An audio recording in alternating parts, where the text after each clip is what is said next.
Welcome to the Underground, the Steel City Underground, the black and gold standard for Pittsburgh Steelers coverage. Now, here's your host, Joe Kuzma and Brian E. Roach. Hello, everyone, and welcome to another edition of the Steel City Underground podcast. My name is Joe Kuzma, and look who survived the taint between the holidays. I haven't seen him since the regular season, our first postseason edition of the program with Brian E. Roach. What's going on, Brian? I'm leaving. You use that nasty-ass word again. I'm leaving. People are always, it's funny to me that people always ask where you are whenever you're not here, but it's like they never ask about you when you are here. And I'm like, do they watch? It's like, do you watch like the every other episode and you miss Brian like in the middle somewhere? Like they're on cycles, right? Yeah, I'm gonna skip on. They don't watch the pre games, I guess, or the post game, whatever the hell I'm usually on. Yeah, well, either one. It all depends. See, now you're here earlier in the week because Flash is out like roughing it, camping or something or other. I think he said, where he doesn't have any kind of internet connection, connectivity. Yeah, I don't know. I just hope the young man doesn't hurt himself. Jealous. He doesn't. Yeah, I know, right? But here we are, the fruits of our labor with the internet connection, and well, happy to have you back, man. I mean, people ask about you, but you know, I get lonesome here sometimes. Not having. I'm always happy to be here. You know, I wish I could be here every show. It just doesn't work out that way. Anyone ever end up taking your tickets for that last game? For the last game, was it the last game? For the Cleveland game, I was curious. Yes, somebody did get them. I did give them to somebody. I couldn't remember because it was sort of last minute, but I did give those tickets to somebody who was very excited to get them. Offered to give me some cash, and I said, no, I don't need any. It's all good. Go enjoy the game. Just spread the word, spread the love about Steel City Underground. It's all good.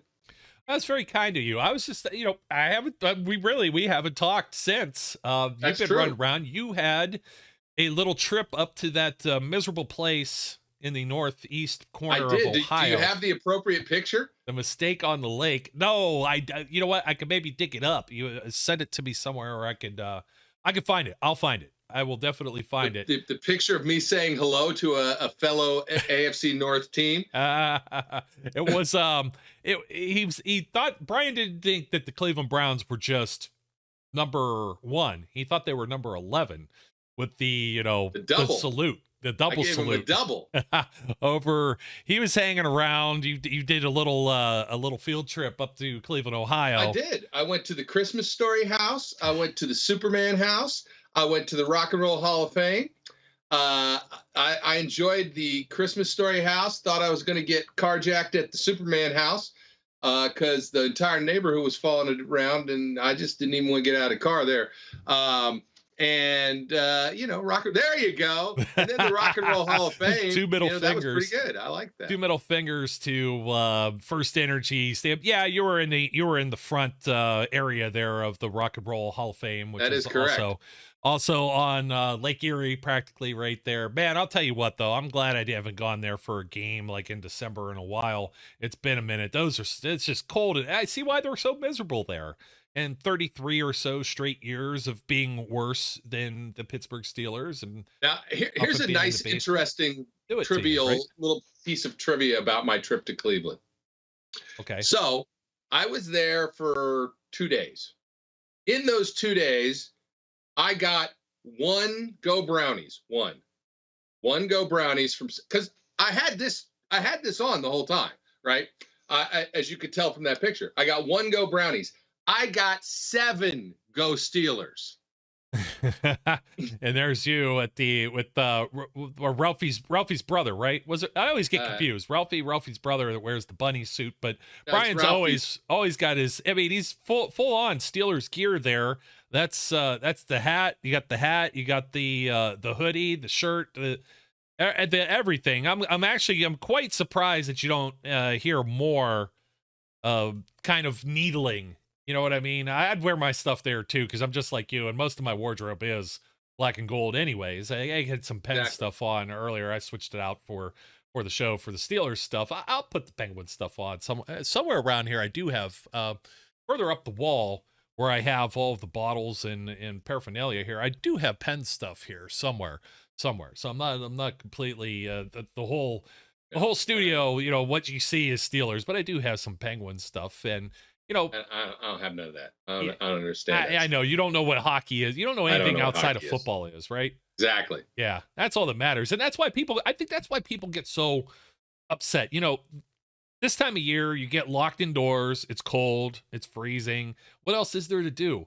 There's like, you're going to watch a new TV show. Like, not everything comes out brand new right now. And you got to wait so long just to get to like actual news. You know what I mean? And there is a little bit of news that are around. We'll throw this one up real quick since there's a current events. So that was actually my own tweet I almost brought up. Quincy Roche, you might remember him. Remember, wasted draft pick. Steelers. I'm not calling him that. I understand that's the man's name. He's Quincy Roach to me. Yeah. Futures and reserve contract. So the New York Giants poached him. The Steelers were trying to do one of those catch release things that they do at the end of training camp. They weren't able to do it. And he got really criticized over that because Melvin Ingram ends up like talking his way out of town, much of the way of a couple of other disgruntled free agents over the years. And I guess that's maybe a good place to maybe begin our show today. We've got a couple of topics to talk about, and well, we'll be talking about free agents in different ways that the Steelers can end up improving their team. But right now, Brian, I haven't been able to talk to you during the NFL playoffs whatsoever. So who's your favorite, my man? Like we're down to 4. We got 49ers and Eagles, and I know where you're at, it must have been miserable this past week because you got 2 New Jersey teams, neither of which play in New Jersey. Like, well, I guess one does. I guess the Giants do, but there's like part of New Jersey is Giants territory. The other part of New Jersey, they're Eagles territory, and that must have been very painful to have to deal with. But you got one of those teams that just rolled on the other, being the Eagles, rolled on the Giants, and then on the other side you got the Bengals and the Chiefs. I was quite content that the Eagles beat the snot out of the Giants, not because I wanted the Eagles to win, but because I got to go to bed at halftime. And I was content. Get your 8 hours or whatever. I was annoyed about the Bills and the Bengals game. And I will say, look, I said earlier in the season, I thought the Bills were the best team in the league. And then I guess I cursed them because they sure as heck haven't been ever since I said that. And, here you go. You got Bills weather. It's snowing. I know. Bills Stadium. And you let the Cincinnati Bengals come in and kick your butt. It wasn't even like really close. They got their butts kicked. And the old whooping, the old can of whoop ass. Yeah, look. It was 14-0 first quarter. Yeah, I will be a Kansas City Chiefs fan this weekend. I'm not going to root for the Bengals. I will probably want the Eagles to beat the 49ers simply because I don't want the 49ers to get to a Super Bowl and win again, because then they will also have 6. And I don't like that. No. But that will hurt me. Like, I won't be able to watch the Super Bowl if it's Bengals 49ers. Yeah. I won't be able to watch because I will hate both outcomes. It's just as bad as having the 49ers and Ravens. Yeah, I didn't watch that Super Bowl. That was the Hairball Bowl. Yeah. With both of the Harbaughs, and that was disgusting, 2012. And I don't know, nobody was really given back then. They didn't give the Ravens much of a shot. I don't know that people are giving San Francisco much of a shot either. And just because of Brock Purdy being a rookie quarterback and the way the Eagles handled the Giants with ease, but again, as a division opponent, as somebody that they know decently well throughout the season. And they just got throttled, and the Giants, eventually the bloom was going to fall off the rose there. There's enough where Purdy can probably still manage. We'll see if Kyle Shanahan lets himself down. I guess there was talk about Jimmy Garoppolo being available for this game, but they probably weren't going to actually start him. Maybe he'll be a backup. It might be a long shot. On the other side of things, by the way, I do think it'll be the Eagles. I mean, Jalen Hurts has been playing at an MVP level. So is Patrick Mahomes, but he's hurt now. He's got a bad wheel on him. So in talking about that, and as well with Joe Burrow here, what was I going to say? you got to, a lot of people are talking about quarterback. That's all that people seem to ever be bringing up. And they bring it up because obviously they're going to make comparisons with their own guys. And that happens as you're going through up and down the rosters and you have nothing else to talk about because there's this long layover between the playoffs and then when the regular season starts up again. So not to be long-winded here, I'm not only looking at who's left as far as the playoff quarterbacks and making some comparisons, but who else was also in this thing to begin with. You had guys like Justin Herbert. You had Trevor Lawrence, AFC side specifically. And I think to myself, when you're comparing like Kenny Pickett, I think I'm quite happy with not only how Pickett played in his rookie season, but how his trajectory probably compares even with Josh Allen. Josh Allen just didn't come out the gates lighting everyone up. Joe Burrow is kind of an incomplete grade there because Joe Burrow got hurt halfway through the year. And he had a couple, everybody's like, well, he only played 7 games. All they remember is the good stuff. But he had like 3 games where he threw no touchdowns and threw a pick or 2. He was inconsistent. It was like week in, week out. Are you going to get hot Joe? Or are you going to get Joe cool? And now he's settled in. And we never really, I think, trashed him or had any doubts as to whether or not he would be a pro-level quarterback on this show. In fact, he probably was ahead of the curve and definitely is right now as opposed to even some of the other peers that I'd said. Yep. But that just leaves to when you're talking about playoff quarterbacks, et cetera, it'll be segueing into the next topic. But I don't tend to think that they're head and shoulders. Obviously, Mahomes, Jalen Hurts just come of age this season. Those guys, I think that's the trajectory where Kenny Pickett could be. I don't think to myself, oh man, you know what? He's so far off. Steelers will have to rebuild again, have to go get another guy, look at guys in free agency. I mean, that train has left the station. Last year around this time, we were talking about Big Ben's successor and what they might do on that path. We're no longer talking there because I think we saw enough when comparing him to the other playoff quarterbacks. It gives me a little bit of hope. And just to throw out my picks, I think Eagles, and I still think Chiefs, man. I mean, Chad Henne. There were people that were saying, I would want him to be the full-time whatever guy. They go to the Super Bowl and Mahomes like happens to like sever his leg because they play him and he does an RG3 type thing.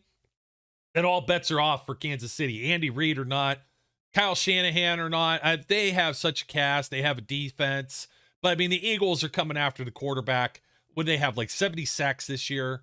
I think it'll be different for Joe Burrow as well with Kansas City Chiefs. I think the Chiefs, Frank Clark, those guys, they're going to get after the quarterback. And with Mahomes, even on one leg, I think they're capable of a shootout. And Henne does enough to manage. I think that he even threw a touchdown pass, even though he only had like 23 or 25 yards on 5 completions.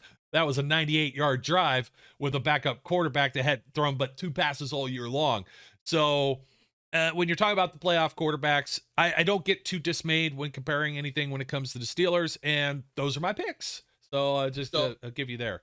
Here's the thing. When you look at how the Eagles-Giants game played out, and to some extent how the Bengals-Bills game played out, the teams that won are the teams that dominated in the trenches. Forget the quarterback play for the moment. Yeah. The teams that won were the teams that dominated the lines. Mm-hmm. And the Eagles dominated the Giants on both sides of the line in a ridiculous fashion. But in the Bills Bengals game, that even with backup linemen in, that was still sort of true. The Bengals could run the ball a little bit. The Bills could not. The Bills were not getting consistent pressure. The Bengals were. If I look forward I think it will be the Eagles. Look, I just do. San Francisco's defense is very, very good. But the Eagles are just in a zone. Like you said, 70 plus sacks. It's crazy. They're playing at a really elite level right now on both sides of the ball. Their running game is very dynamic. And the defense is just nuts. I think it will be the Eagles from that side. As much as everybody would kind of like the Brock Purdy Cinderella story to happen, I don't see them getting past the Eagles. And if they do, then you may not find me on any podcasts anymore, because it's a good chance that the entire city of Philadelphia will be burned to the ground, and most of South Jersey with it. I don't know what will happen if they were to lose that game. Anyway, now the other side. What you would do is you're going to run the Wawa and loot it with everyone else. Well, I don't do that. But the other game, I will tell you, I've been very impressed with Kansas City's ability to run the ball this year, and not just rely on Mahomes. I will tell you that if they can, if they can dominate their side of the ball and they can score the way they've been, I think that there's a good chance Kansas City will win that game. It's in KC. There's a better chance than that, but I'm not going to push anything past the Bengals at this point. I said at the beginning, the AFC North was the Bengals division to lose, and they didn't. They tried a little bit early, but they didn't. And they are a top level team in the AFC right now. There's just no arguing around that, as much as I want to throw up now. Yeah, no, I'm with you on that all the way. And that brings us to what some people were talking about. You just kind of mentioned it, so I'm gonna throw this out here. The Bengals offensive line, they're banged up. Ted Karras was playing injured, and they're without Lyle Collins, Jonah Williams. So you had Jackson Carman or whatever out there plowing people, but the Buffalo Bills had like no pass rush, and it made me absolutely sick to see some of our fans on social media that they said one of two things here. Number one, they were praising Cincinnati's offensive line, and at the same time they're not realizing that the Bills are down some guys too. Obviously Von Miller being the big piece was just like not having TJ Watt. Hello, it's like it goes hand in hand. So I don't think that the Cincinnati Bengals will be able to ragdoll the Chiefs the same way.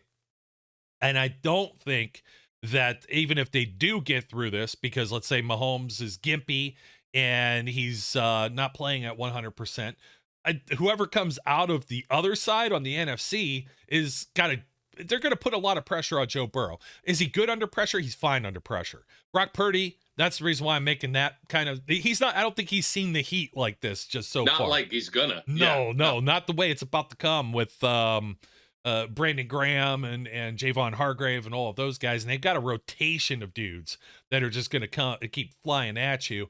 And I know that's where we're going to end up, topic wise here. Is talking about. I just had to throw that out there because too many people were giving them just too much credit. I think they did well for what that game is, but I don't think it's sustainable with those injuries. The same goes with Eli Apple being out there being your cornerback one with Chidobe Awuzie. Josh Allen is very much like Ben. He has games where sometimes the gunslinger is just off. And that's what it felt like in this game. And they had no run game. That also reminded me of the Steelers at one point in time.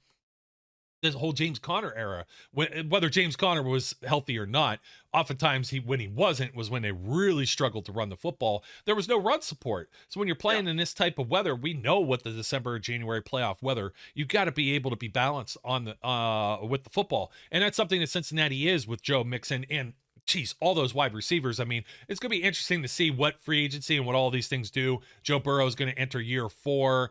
They're going to want a 5th-year option him. It's going to be interesting to see if he's going to pull like Lamar Jackson type hissy fit and be like, hey, I want the bag. I need paid. Look at what these other guys in the division are getting paid.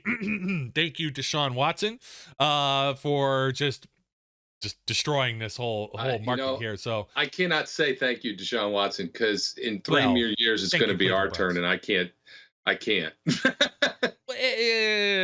don't know that the Steelers. I don't know if these giant guaranteed contracts are going to happen the same way. I mean, Mahomes is getting paid an awful ton, and they're doing all this cap. Sure. They're getting all this cap magic, and they're working around it in different ways. But you've come out and said the main thing that I was trying to get at. Are the Steelers close? And there are folks that think, I saw somebody saying 3-4 years. 3-4 years is too freaking long down the road. If it's 3-4 years, Kenny is going to be signing a contract, and now you don't have this sweet spot. That's how the Bengals are good. They're playing with Joe Burrow on a rookie deal right now. They had the ability to go out and sign someone like Trey Hendrickson or get Von Bell. It'd be interesting if they pay Jesse Bates. I know they drafted Dax Hill, so they might not have to, et cetera, et cetera. Lyle Collins, for example, Alex Kappa. Let's back up a step on what you're saying. Part of the reason the Bengals are good right now is because they stunk so bad. Yes. When, coming up to this, they were able to get the number 1 pick. They got Jamar Chase. They had at 6. top 10 picks. Yeah. Right. It's not, they weren't drafting in the middle rounds or the lower end of the rounds. Look, and when you stink for several years in a row, hey, you got to hope it turns around at some point. Yeah. Jacksonville, they spent the most money in free agency, but they had Trevor Lawrence and some other guys at the top of the draft. The other Walker. I don't want to say the one that bumped the dude in Green Bay. There's Quay, and then there's Trayvon, right? Trayvon's the other one, defense, second pick overall or whatever. But I mean, they've been doormats for so long, and now all of a sudden, not only get in the postseason, but win it. And now people will probably consider them a playoff or at least a favorite out of their division because Indianapolis is in shambles. You never quite know what the ownership in Tennessee is ever going to do, even though I like Mike Vrabel, and I think he's been dealt a lot of raw hands, and quarterback has been inconsistent there. He's never had the guy, very much Bill Cowher-esque there. Never had the guy. But see, the Steelers, they might have stole one here. And like we talked about this the last time you and I were on the horn together. Maybe Kenny isn't. We don't know if Kenny is necessarily the man yet. He could be the man. We don't necessarily know that. We're not going to proclaim that right away. But what we do know about Kenny Pickett is that, hey, he's not so bad that, look at Zach Wilson, for example. That's something that the Jets are still going to have to suffer through for at least another off season before you actually know if they're going to dump that guy, just like they did with Darnold. You had to give him an opportunity, and for all intents and purposes, Kenny is a guy that's showing growth, and the Steelers didn't have to trade away half their drafts or their future drafts or make any crazy deals where they traded for Russell Wilson. And Aaron Rodgers might be on that block again. Now we don't have to talk about that. Flash, we don't have to talk about that. So we don't need to spend like 2 months talking about a flirtation with Aaron Rodgers and his $50 million a year. Yep. Russell Wilson, his $50 million a year to stink. This is a good spot for the Steelers. So how many spots are there open on the Steelers roster where they actually have like a whole ton of holes? I know this is like pending asterisks because there are free agents. Devin Bush is going to hit free agency. Terrell Edmonds, Cam Sutton, Larry Ogunjobi. There's 4 starting slots right there on your defense. Yep. But I tend to think, depending on who they re-sign or who they sign to fill those spots, it's not like they got to go in the draft and they're 3-4 years away. Their window could be open right now. They had a bunch of close games this year that could have went either way, and a couple others go into the win column. They make the playoffs right now with a rookie Kenny Pickett. I think they're already there. Are they Chiefs there, Bengals there, like elite? I think they could have beaten the Bills. I think they could compete at the very least and not get.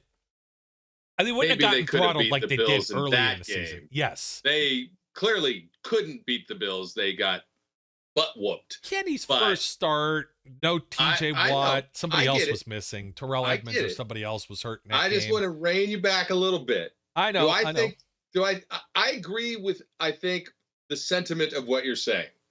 I think the Steelers are closer than they are further. They are and I agree with what you were about to say, which is they're not elite yet. They are not a team that I expect to be elite next year. Now, that doesn't mean they can't beat an elite team, right? It just means I don't think consistently you could expect them to plow through on the road Cincinnati, Buffalo, Kansas City, and get to the Super Bowl. I don't think they're there. But I also don't think they're doormats at this point. And I don't think that you should go into next season expecting a downturn. I think it's look, they have needs. Absolutely, they have needs. And just to go through the 4 guys you were talking about, Devin Bush, let him go. Cam Sutton, Do your best to re-sign him. Terrell Edmonds, do your very best to re-sign him. Larry Ogunjobi, if you can, if there's not enough interest elsewhere, keep him, because I think he was useful and could be a productive player. But I don't think they can keep all three, even all three of the ones I want them to keep. To be honest, I don't think they'll be able to re-sign Cam Sutton. That's kind of an interesting take.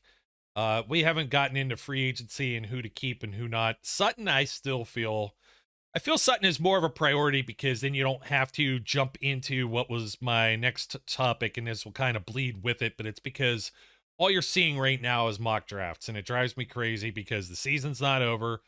And whenever somebody talks about free agent targets, we don't know what other teams are going to do as part of their business. And we don't know what the Steelers are going to do as part of their business. So how can we just go out on a limb and say they're going to draft whatever? But the thing is, if you just even take it from a very vanilla kind of viewpoint like this, I don't think that cornerback is high on their list. It's just because of Joey Porter Jr.'s name that's floating around out there, and the whole bloodlines and ties, and Mike Tomlin being enamored with second generation type players.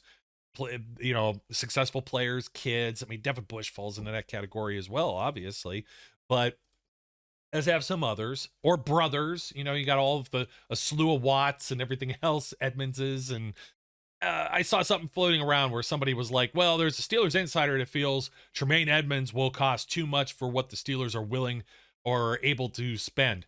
And you've reminded me about this even when we're talking about the draft. There is a new regime, but it doesn't mean Omar Khan's always been the money guy and the dollars guy.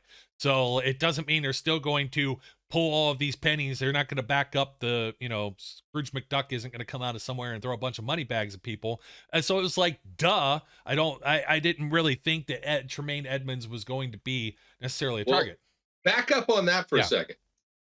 Look at the deals that got done. It's true. This off TJ Watt, Minka, DJ.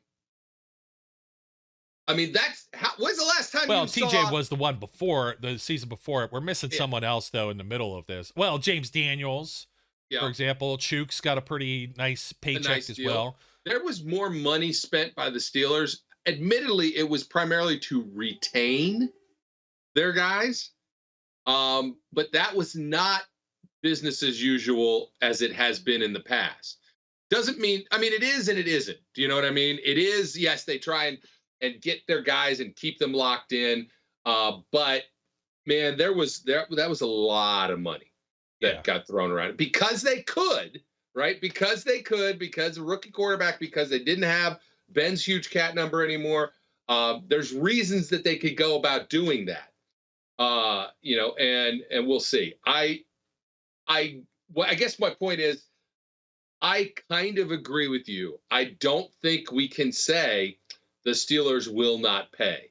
I think if they find the right guy that they think completes a spot that is a weakness, I think we might be surprised. Now, do I think that they are going to go out and try and take the top free agents? No.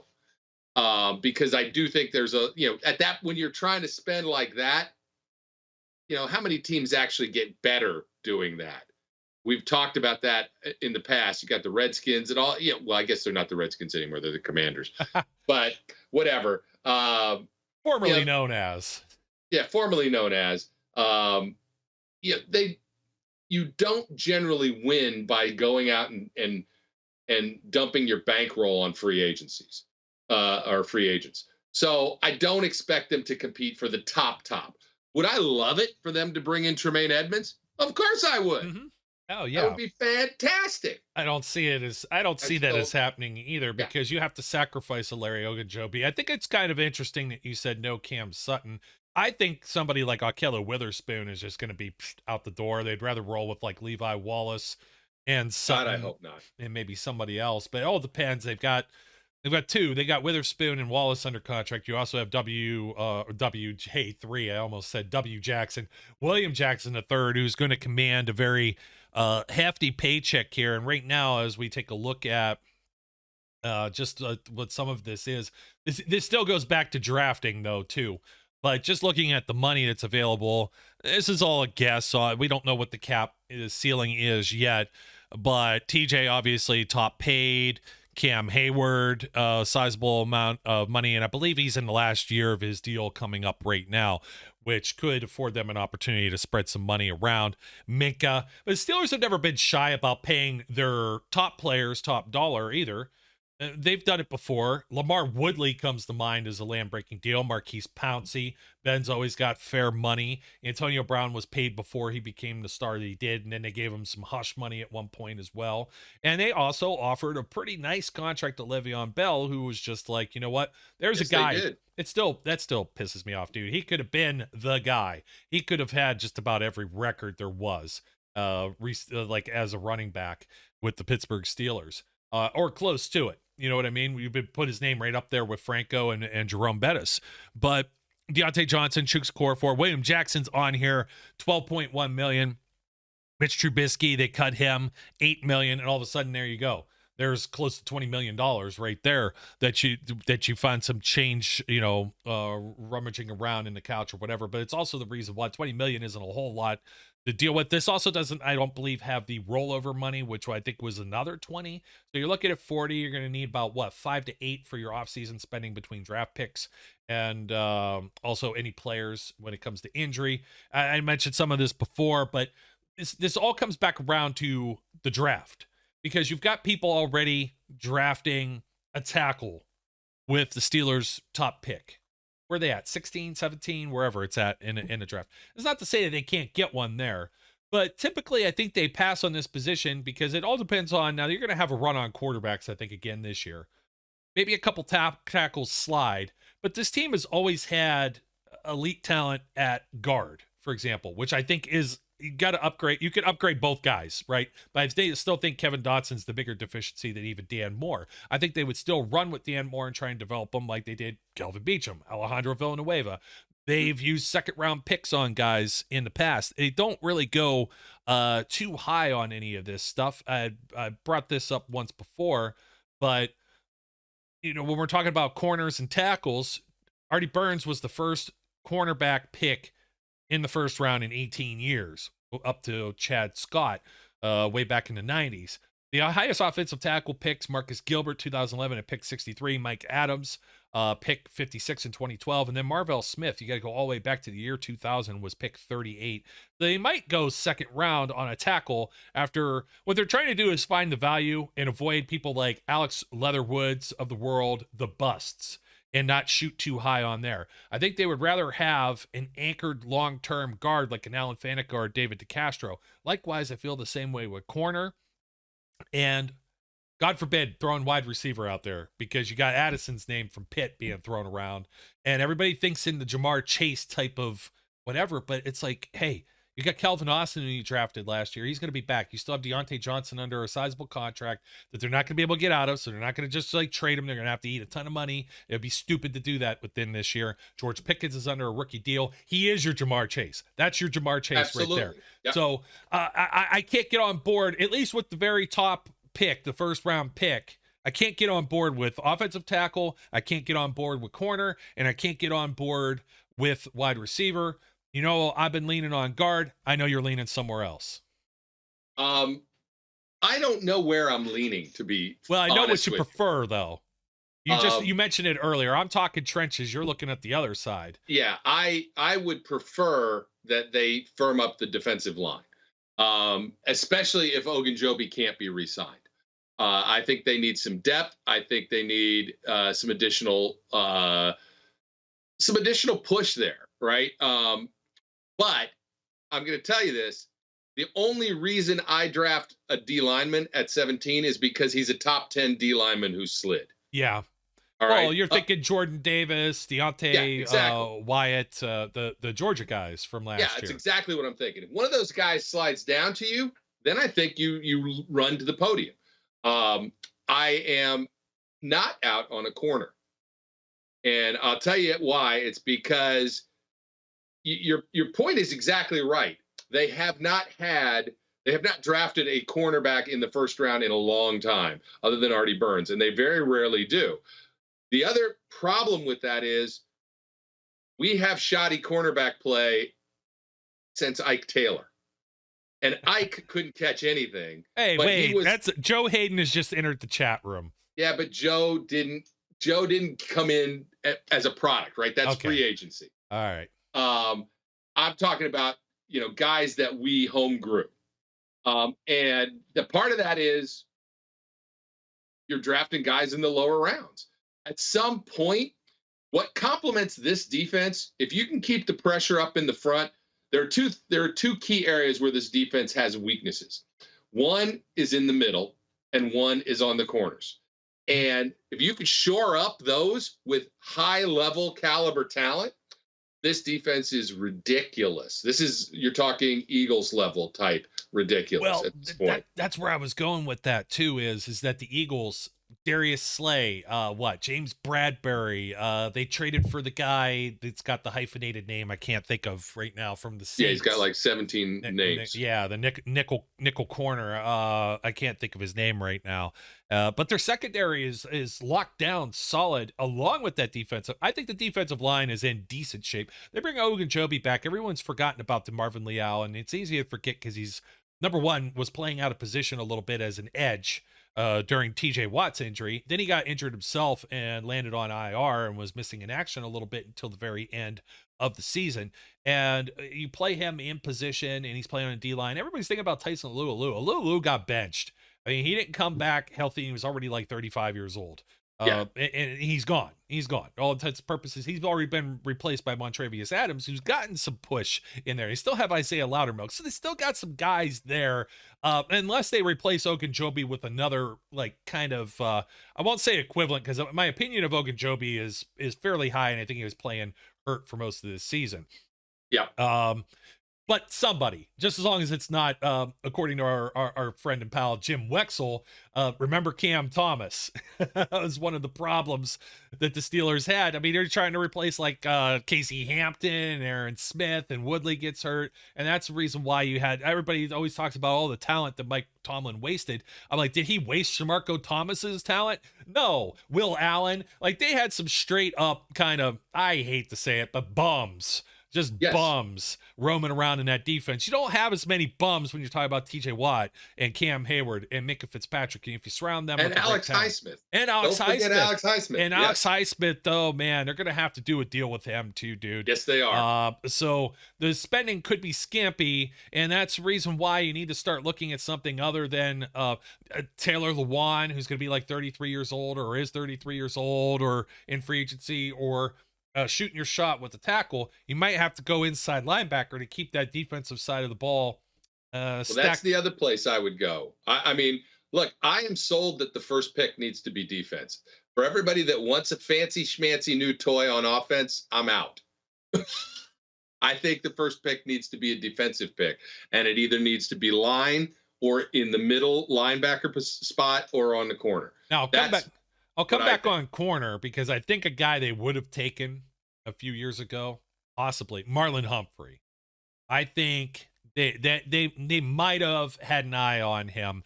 And if you get somebody that's in that kind of a range of a player, I thought he was more surefire than a lot of these guys that end up going. And I mean, a lot of people will point out like Sauce Gardner. Now I understand that's the year that TJ Watt got drafted, so maybe not. But, you never know. And some of the other bloodline type players, like a Patrick Surtain that's come out recently or somebody like that, obviously, if they would have been there, mayhaps would have been. So I'm not completely off, but I just also kind of wonder, do they start right away? There seems to be a tendency where Mike Tomlin, being a secondary type coach guy, is he going to play that guy right away? He didn't try and play Terrell Edmonds, so they usually went with like a free agent guy as well as a draft pick, and that's usually where you'll see where they're going to draft. If they sign a tackle, they're going to draft a tackle. If they sign a corner, they're probably going to also draft a corner. So that's the way it's usually worked out. I think Omar Khan's got some help with Andy Weidel there. I think, though, ultimately, disciples of Kevin Colbert, a lot of it will be a lot of the same pattern, because this is the way that ownership likes to see this thing happen too. This wasn't just always a Kevin Colbert type of principle. You're going to double down and try and make sure you don't have a deficiency there. If the rookie doesn't work, the veteran will. If the veteran doesn't work, maybe the rookie will. You don't know whose ceiling is going to be higher. But I don't see it. Like, will they take a tackle, an offensive tackle? I'd be surprised if they didn't. Yes, I agree with you. I think that top pick, 32nd pick. Oh, even pick 50 could even happen too. It just depends on who's there. Yeah, I think that they will take a tackle in the second round. I do think they will. And if they get a receiver, I think it's potentially the alternative pick. Look, there is literally a lot more currency for them in this draft than they've had in a long time, having 17 and 32. That is, for all intents and purposes, minus the 5th-year option, 2 first-round picks. It gives them a lot of play. If they wanted to move, it gives them play. They will have the ability to move back because it gives them play. And they will have some flexibility in how they choose to use that capital. And so when we circle back around to are the Steelers close argument, ask me after the draft. But I think they're going to have enough ammo, like you said. I don't know that they're going to have to make some other moves, but they'll have a little bit of cap room to play with. They might be able to bring in 1 or 2. Look at Miles Jack. He's only making like $4 million a year. They might have somebody in that ballpark. Ogunjobi, $8 million a year, but they've always invested the money. They've always invested the money in that defensive front. I just think that money is going to slide over Alex Highsmith. I don't think you want to go soul searching for yet another edge rusher after this season. You do not. Absolutely, you do not. Lock this guy up long-term, 4 or 5 years, and spread the money out and kick the can a little down the road until Kenny's contract will end up coming up. As much as this pains me to say, right, the other reason that I think they need to look D-line is Cam's getting a little long in the tooth. Yeah. He has shown it in his play, right? Cam has still been a grown-ass man, no question about it, especially in that Cleveland game. He just killed everybody in that game. But at some point, it happens to the best of them. I don't know if he's got 2 more years. I don't know if he's got 3 more years. I don't know if he's got 1 more year. I mean, I don't think you put that at the top of the priority list necessarily, because Cam isn't going to be sitting on the bench if he's available to play, and that's where I'm at. The pick at the very top, maybe the top 2 or all 3 are going to be guys that are playing maybe right away. Dotson barely won a job. They were considering putting Kendrick Green in their co-starter in the preseason. That's not a good sign, I think, for his future. I don't know that even with the capital, are they going to replace both of those guys at the same time? It might just be one or the other. We said this a few years ago when we looked at the contracts and we were looking at who was getting old and who was leaving, where and when and what. We said it'd be a 2-3 year process. This is going to be year 3 now. So I think the offensive line ends up getting fixed. Is it entirely a draft thing? I don't know necessarily, but I'm not jumping jacks over here and cartwheels on an offensive tackle outside of the top 10. I don't know that they're going to get that quality of type player. Let me just tell you, I'm not opposed to the scenario of this either. If Dotson's not the guy, and if Dan Moore is not the left tackle guy, because left tackle becomes, I get that he played okay. He has a lot of penalties, a lot of issues. Both he and Dotson have a lot of issues. Yes. You slide Dan Moore inside and turn him into a guard. Now, again, you're not talking about you need 2 tackles, because I also don't think Chooks is the answer at right tackle long term.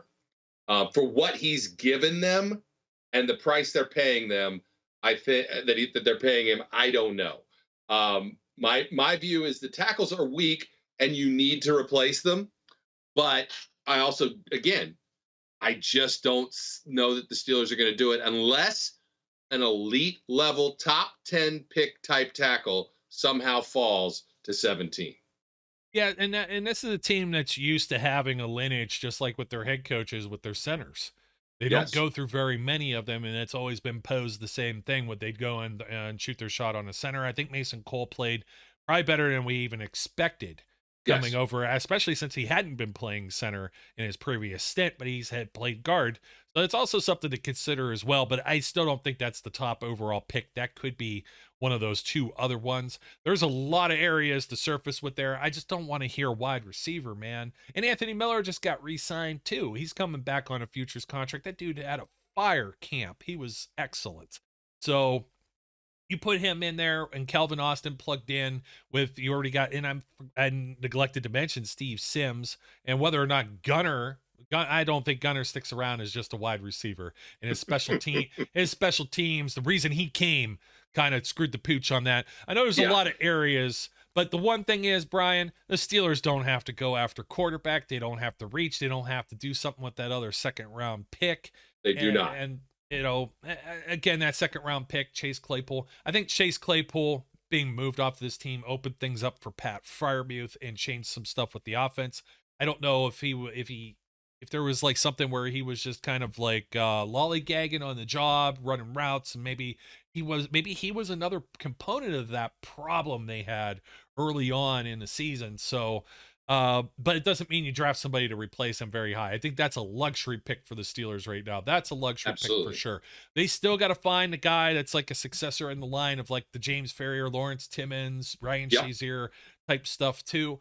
You never know who's going to be available in free agency, but we just know that the Miles Jack has not been used as a 3-down linebacker, and Robert Spillane probably isn't that guy either. And I think he's on the free agent list, or at least, I don't know if he's restricted by anything at this point. He might be totally free and open, but that's somebody that's not going to meet a whole large demand this offseason. But if they don't have something else in the coffers there, that kind of worries me as well. So that's another spot you might need to look at. But going high, me and Flash mentioned this, I think, on the last show. Going high with that off-ball linebacker has not really worked out around the league, and is not something I think you want to aim very high at either. This is going to lead me off to the very last deal, and I'm not even going, this was just kind of like an extra bonus content here. I'm not even going to mention what was said, but Rashard Mendenhall, you didn't even get 15 minutes off of this, buddy. Talking about a guy who's already been retired for a full year with Ben Roethlisberger and throwing some shade and bringing up some dirt. Just stop already. You've embarrassed yourself enough from not only your play in the Super Bowl against the Packers, but afterwards with some of your comments about 9/11 and things of that nature. This guy, he just seems to surface like at these certain times, and I don't know. It's just, you haven't. Here's the thing that I have that just destroys the credibility. When you've already said all of these dumb things in the past, and people like to clickbait it and give him the attention that he's craving, you've already destroyed your credibility. But no one else is saying this stuff. Even Antonio Brown has come around on the things that he has had to say or said about Ben Roethlisberger. To some extent, he's still a nut in and of himself, but that's the kind of category you should probably put Mendenhall's comments with. I mean, I will say this. Ben himself has said in his early years, he was not the best teammate or the best, that he could be. But he changed. He grew. He got better. He became a better teammate. He became a better person on the team, a better leader. On the flip side of this, I mean, look, Rashard Mendenhall just screams of the "I refuse to take any responsibility for anything. It's always somebody else's fault" concept. Go write your scripts wherever you're writing scripts or whatever you're doing, and just shut up. Yeah, we seriously just get out of Steelers Nation, giving you the boot. So, anyways, folks, that'll do it for us. Brian, thank you, man. Thank you. The return. Not the first show of 2023, but pretty close to it. First postseason show, and we changed gears and now got some other things to talk about now. And I made it before February. Yeah, that's always good. Right before Valentine's Day, we'll do our little show with the Steelers we love or something. We always got to throw some like just entertainment in here. We got to fill the airwaves somehow. I don't know how I'm going to do a mock draft insanity this year. I just don't know how I'm going to do it. What do you mean? Because they already got the picks. I know. I'm like, what am I going to do? They already have more picks than they normally do. I'm not. What am I going to do? It's not that insane now. You can make it more insane. It can move up.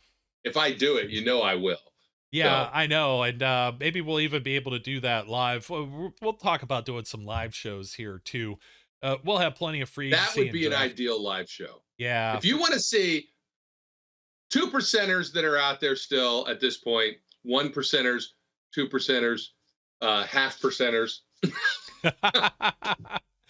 If you want to see, careful. Some of that sounds live, like careful. Some of that sounds like motorcycle gang territory. Yeah. Like someone's going to come in off you. What are you talking about? Like 1% or 2% or whatever. Yeah, if you want to see mock draft insanity live, throw it in the comments and we'll see what we can do. Yeah, I think so. I think I'll find a way to rig that up. I've been trying to tidy up and change some of the things around here too. Some of you have noticed. Thank you for the compliments and thanks for supporting Steel City Underground, watching or listening from wherever you may be. And if this is your first time around, don't forget to like, comment, subscribe. Every one of these shows begs and panders for it. I just say it now because I hear my kid on the YouTube device and always hearing this from all the other stuff. She watches other kids play games and with toys and stuff like that, and it's like that's not how we rolled. We always used to that ourselves. But anyways, I digress. Brian, thanks for being here as always. My name's Joe Kuzma and his name's Brian E. Roach, and we've gotten through all the other formalities. So as we usually do to close out the show, then we encourage everyone out there to be safe, be good, and we'll catch you later. We would like to thank you for listening and remind our listeners to follow us on social media and our website, www.steelcityunderground.com.